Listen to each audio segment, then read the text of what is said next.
Sawful, a dedicated gamer, just lost his max-level character during a massive war event he organized. Even though his character was wiped out, he had no regrets after all. His friends had the time of their lives.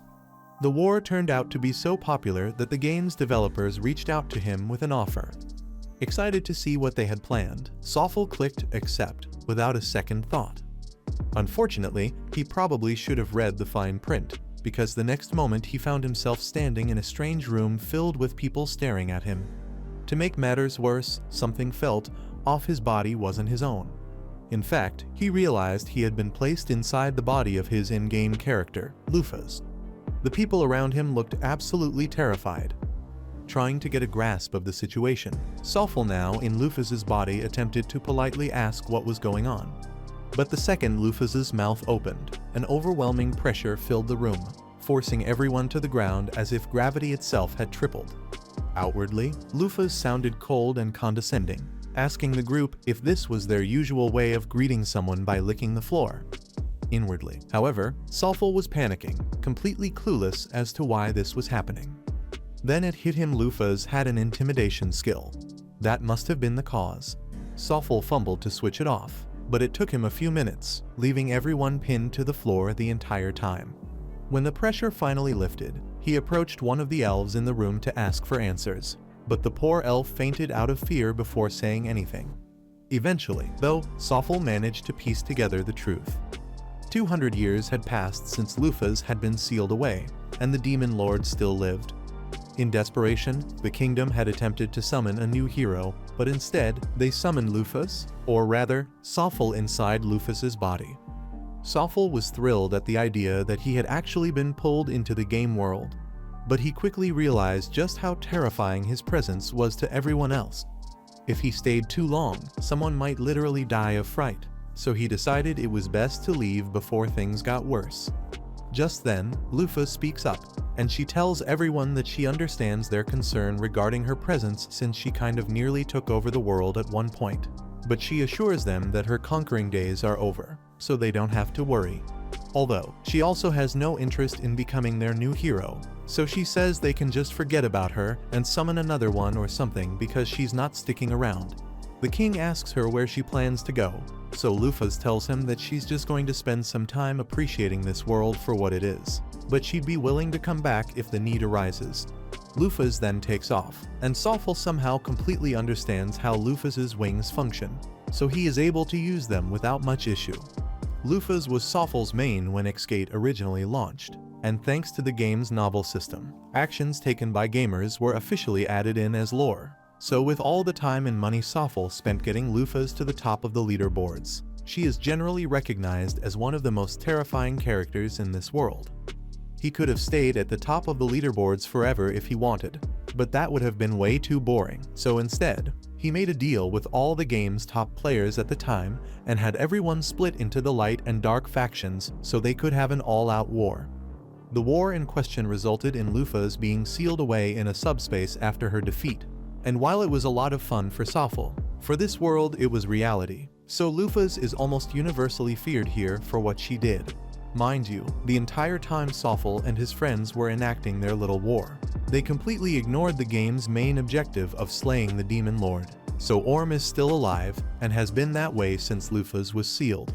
But that's not anywhere near the top of her priority list, so she'll deal with it later.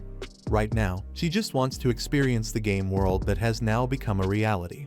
Luffas's first stop is her old Mafal base of operations, and it is truly an impressive sight. Granted, it's a little rough around the edges after 200 years of collecting dust, but it's still amazing to see it in person. Luffas takes a seat on the throne, and Sawful starts thinking about all the good times he's had with his friends in this place. He recalls how they'd have fun chatting about a bunch of nonsense all the time. But then he realizes that those discussions were all in the group chat, so why does he remember it as though he were there in person? Just then, Luffas notices someone approaching, which puts her on edge since the base should be empty. But when she takes a look, it turns out to be a blue-haired girl named Dina. She is really excited to see Luffas since she has been waiting 2 centuries for her return, but Luffas has no idea who this chick is.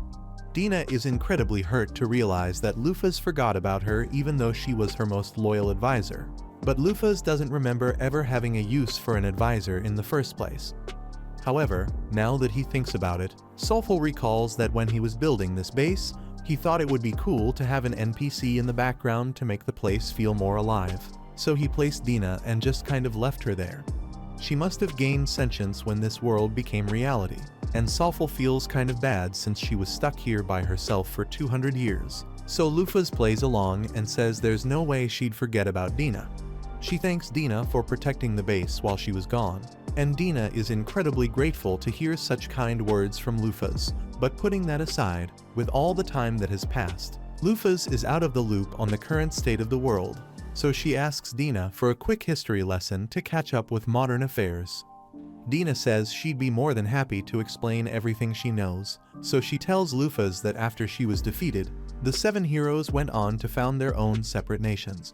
4 of them have already died due to natural causes in the past 200 years, but the 3 with longer lifespans are still around.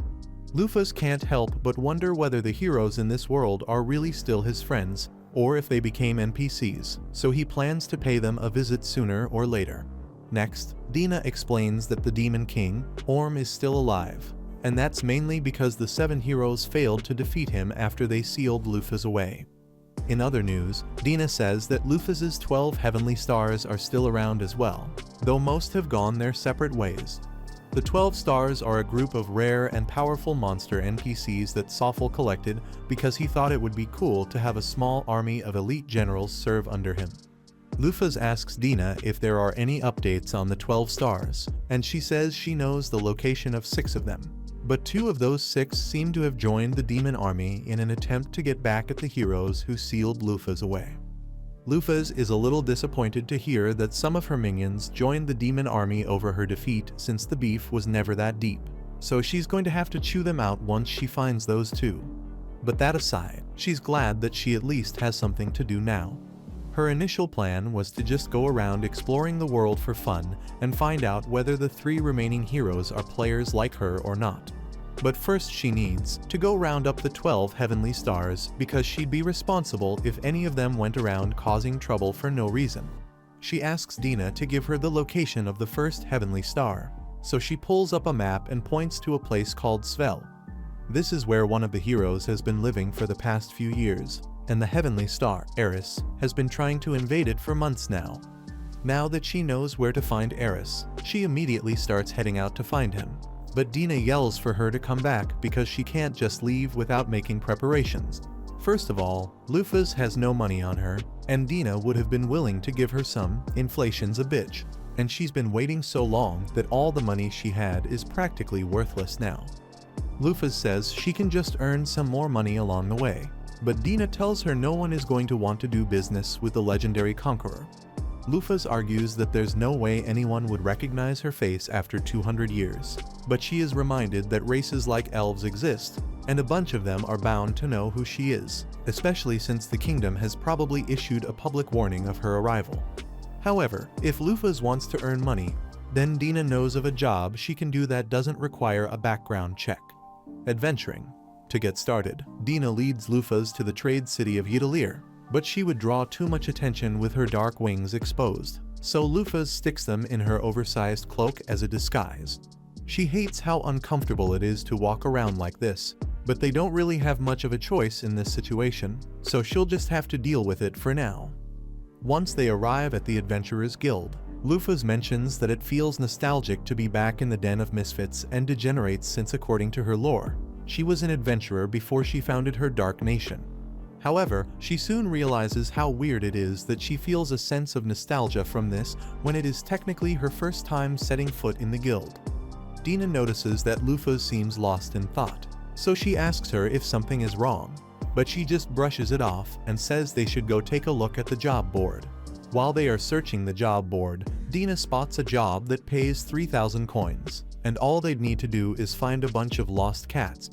Luffas agrees that it seems like a really good deal, but it'd take ages for them to actually find the cats, and she'd rather not spend a week on a side quest, so they keep looking. Just then, they find a nice hunting job that'll pay them 1,500 coins, and all they need to do is hunt a few orcs, so Luffas thinks it's perfect. Orcs have a 3% chance of dropping their meat upon death, and if you eat their meat, then your max health gets a boost, so she's going to do a little HP farming while they're out there. Later that day, the two arrive at the village where the request was made, and they speak to the village chief, a tired old man who just wants to end things once and for all. He explains that the orcs have been ravaging their village for a long time now, kidnapping their women, killing their men, and destroying everything they've built. He begs the two to get rid of them for the sake of this village, and Dina cheerfully assures him that he doesn't have to worry because Luffas will wipe those orcs out without a doubt, and he is really grateful for their help.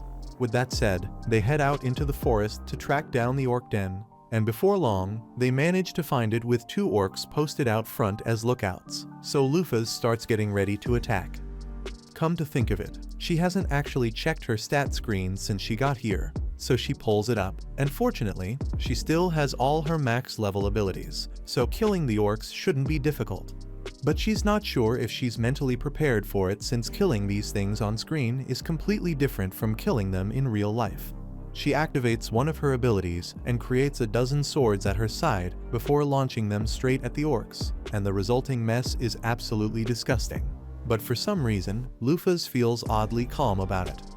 Moments later, the orc nest is alerted to the presence of an intruder, so they all rush out and surround Luffas within a few moments. They also have a really big orc as their leader, so any normal adventurer would be in trouble. But when they begin their attack to Luffas, they are all so slow that they look like they are barely moving.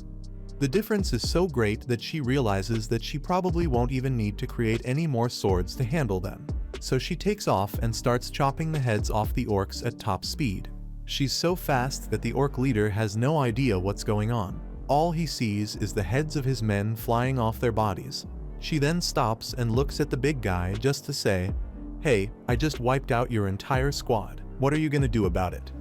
It goes on a rampage trying to smash her into the ground, but it's way out of its league because Luffas is practically a walking calamity, and he is just an obstacle in her way. No joke, all she did to the Orc King was slowly fist bump his head, and a second later, a gaping hole was punched through its head, so she's just way too strong.